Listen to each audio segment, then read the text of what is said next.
The 2012 season was noted as one of the worst since 1996, with about 11 deaths.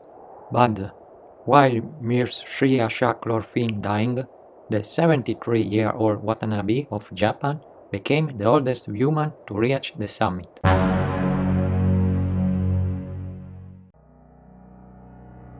Shriya had been training for 2 years, working and running 20 kilometers a day, with 20 kilograms on her back, but she had limited climbing experience.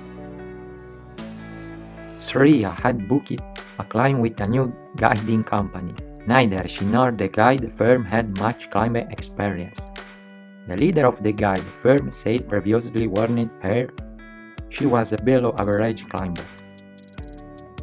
One issue noted by the guide firm and other climbers that day was long waiting times on the mountain, caused by slow passage through certain bottlenecks on the climbing route.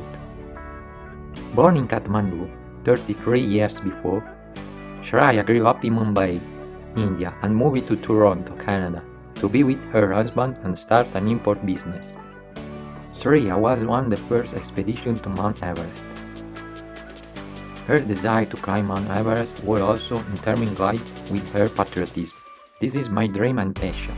I want to do something for my country," Shriya wrote on her website.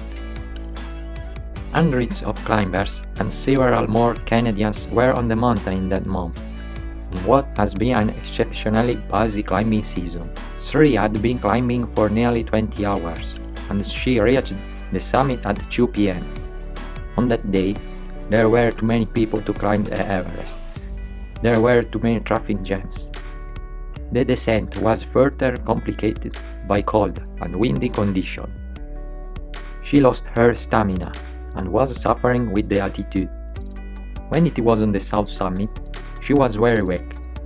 They tried to get her to go back, but she did not listen. She wanted to go to the summit anyhow. On the way back down, she lost her energy. Having to spend extra time in the dead zone, a treacherous area of extreme altitude, took a toll on Mrs. Shriya. At some point in her descent, the weather suddenly changed. Strong winds struck the mountainside and Shriya became disconnected from her oxygen supply.